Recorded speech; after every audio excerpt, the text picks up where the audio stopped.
car tu es Dieu, au-dessus de la terre.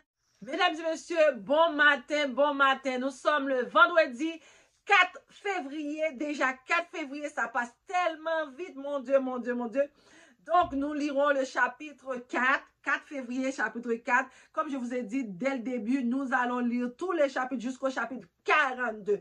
Donc, je lis pour vous. Le titre de ce matin, c'est « Discours d'Éliphaz à Job ». Ça, c'est l'un des amis de Job.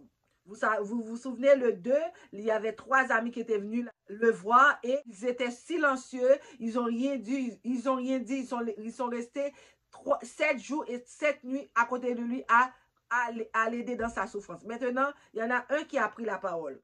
Éliphaz de Théman prit la parole et dit, « Si nous osons ouvrir la bouche, en seras-tu peiné? Mais qui pourrait garder le silence? Voici, tu as souvent enseigné les autres, tu as fortifié les mains languissantes. Tes paroles ont relevé ceux qui chancelaient. Tu as affermi les genoux qui pliaient. Et maintenant qu'il s'agit de toi, tu faiblis. Maintenant que tu es atteint, tu te troubles. Ta crainte de Dieu n'est-elle pas ton soutien? Ton espérance n'est-ce pas ton intégrité? Cherche dans ton souvenir quelle est l'innocence qui a péri. Quels sont les justes qui ont été exterminés? Pour moi, j'ai vu ceux qui labourent l'iniquité et qui sèment l'injustice en moissonnant les fruits.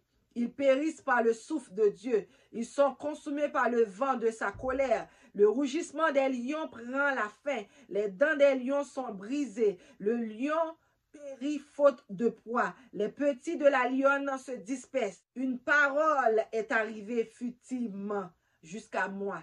Et mon oreille en a recueilli les sons légers. Au moment où les visions de la nuit agitent la pensée, quand les hommes sont livrés à un profond sommeil, je fus saisi de frayeur, d'épouvante, et de tous mes os tremblaient. Un esprit passa près de moi, tous mes cheveux se hérissèrent. Une figure d'un aspect inconnu était devant mes yeux. Et j'entendis une voix qui murmurait doucement, « L'homme serait-il juste devant Dieu? Serait-il pur devant celui qui l'a fait? Si Dieu n'a pas confiance en ses serviteurs, s'il trouve de la folie chez ses anges, combien plus chez eux qui habitent des maisons d'argile et qui tirent leur origine de la poussière et qui peuvent être écrasés comme un vermisseau. Du matin au soir, ils sont brisés, ils périssent pour toujours et nul n'y prend garde.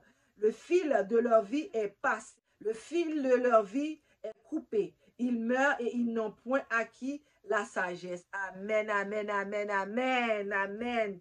Wow! Le verset 4 là dans Job a beaucoup d'anecdotes, de paraboles aussi. Hein?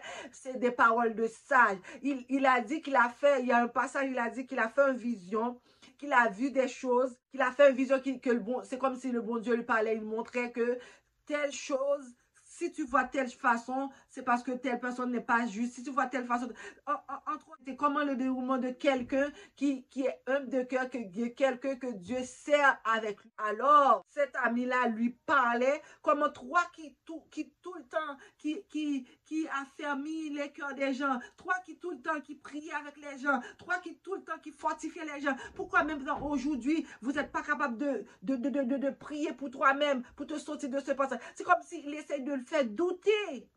Il y a des amis comme ça, hein? Il y a des amis comme ça, dans ton malheur, au lieu de t'aider moralement, il essaye de te faire douter, il essaye de mettre des choses négatives dans ta tête pour que vous soyez quelqu'un pour aller comme pécher contre notre Dieu. Voyez, cette personne-là, vous devez éloigner parce que c'est toi avec Dieu qui sais où Dieu vous a pris. Moi, Dieu nous a pris loin, moi et ma famille, pour nous amener ici. Parce que là, à l'époque, les affaires n'étaient pas tout blanc pour nous. N'étaient pas tout blanc. Je me souviens qu'on passait des journées, des jours sans manger. Là, je me plaignais à ma mère. Ma mère a dit, c'est pas de plaigner, c'est de prendre ta Bible, prendre ton livre de chant, d'aller à l'église, d'aller aux jeunes pour prier, pour demander. Dieu peut entendre la prière des enfants. Ça fait 14-15 ans. Je me rappelle. À l'époque, mon père était parti, puis on n'avait pas de nouvelles de lui. Alors, Dieu a permis que ma grand-mère est tombée par hasard sur lui dans une église à Montréal. Puis il a dit, mais non, il faut faire quelque chose pour tes enfants. Même si tu fais rien pour la femme que tu as quittée derrière toi, mais il faut faire quelque chose pour les enfants parce que les enfants n'ont pas demandé à être nés. Donc, je priais Dieu, j'ai prié constamment Dieu, j'ai dit Dieu, je sais que le parti, ce n'était pas la solution, mais je disais à Dieu de faire quelque chose pour nous, de trouver une solution pour qu'on puisse sortir de cette misère noire qu'on était. Parce qu'il y a des gens ici qui viennent, oh moi quand j'étais en Haïti, j'étais bien. Non, c'est pas vrai.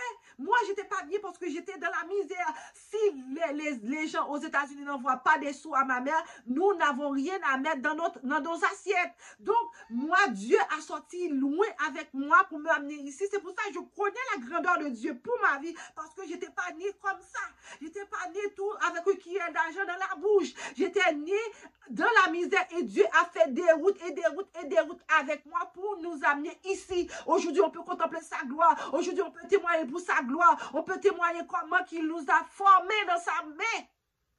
J'ai compris maintenant avec le temps, avec l'âge aussi, que Dieu avait un plan bien déterminé pour nous. Quand l'ennemi de notre famille voulait notre perte, mais Dieu voulait qu'on soit là pour raconter sa gloire, pour raconter ses merveilles, parce qu'il a fait bien des choses pour nous dans notre vie.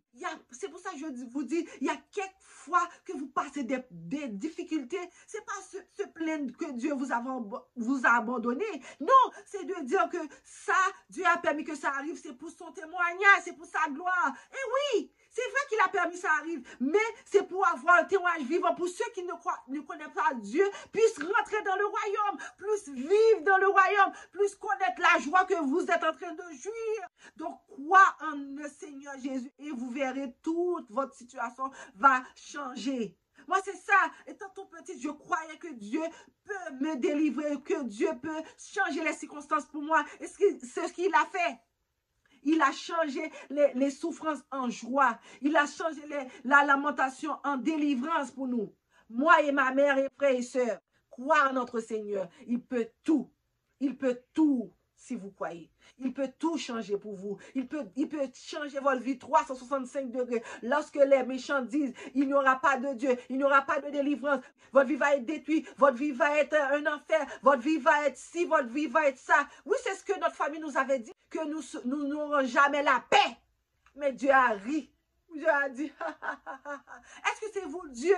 Pourquoi vous proférez de telles menaces sur la tête de mes enfants? Je vous chasse d'ici. Vous allez voir, mes enfants vont élever au-dessus de toi. Et ce que le Dieu a fait pour nous, il nous a élevés au-dessus de tous nos ennemis. Il nous a placés à la hauteur. Donc, crois en le Seigneur Jésus et tout va aller bien pour vous. Depuis le début de janvier, c'est ce que je vous dis par mes témoignages, que Dieu a fait plein de choses pour moi et ma famille, parce qu'il a sorti loin avec nous. Il a sorti loin pour nous amener près comme ça. Et jusqu'à maintenant, il y a des choses encore qu'il travaille dans notre vie. Il y a des choses encore qu'il travaille pour faire que nous, on se lève au-dessus de nos ennemis. L'ennemi qui dit que nous ne pouvons jamais rien, la faut camper sous tête li. L'ennemi qui dit ou pas jamais partir, la faut partir sous tête li. L'ennemi qui dit ou pas jamais finir l'école, la faut partir sous tête li. L'ennemi qui dit ou pas jamais de petit, la faut petit sous tête li. Ouais, nos paroles, bon Dieu, et pour toute la vie ou a changé. L'ennemi a dit tout ça de nous. Il avait dit tout ça de nous, mais Dieu n'est pas le plan de Dieu pour nous. Non, le plan de Dieu pour nous, c'était de marcher de victoire en victoire, de finir nos études, d'avoir des enfants, d'avoir un travail, d'avoir une maison, d'avoir plein de choses que l'ennemi avait dit qu'on ne nous rend jamais. C'est pour ça que je vous dis, si l'ennemi dit quelque chose, il faut consulter Dieu. Ce n'est pas le plan de Dieu pour vous, c'est le plan de l'ennemi. Mais le plan de Dieu pour ses enfants, c'est pour que tous ses enfants soient bien assis et qu'ils soient dans la gloire. Mais l'ennemi est toujours prêt. Dans chaque famille, il y a toujours un ennemi qui est prêt pour guetter, qui rôde autour pour guetter les enfants de Dieu. Mais Dieu est toujours là, je vous dis, frères et sœurs, Dieu est toujours là pour vous délivrer. Croyez en le Seigneur Jésus et vous verrez toutes les portes du ciel s'ouvriront pour vous. Sur ce, je vous laisse. Avant de partir, je vous dis, si c'est la première fois que vous passez par là, je vous prie de grâce, N'oubliez pas de vous abonner et activer les cloches de notification pour être notifié à chaque fois que je poste une nouvelle vidéo. Et ainsi, vous allez être au courant à chaque fois que je poste une nouvelle vidéo. Et aussi, partagez la vidéo avec un membre de votre famille, un membre, un ami, un parent, peu importe, pour que la vidéo puisse arriver aux oreilles de tout le monde. Et tout le monde doit savoir que Dieu est bien vivant et au siècle et des siècles. Amen. Et sur ce, je vous laisse, je vous fais de gros bisous. Je vous dis à la prochaine. Car tu es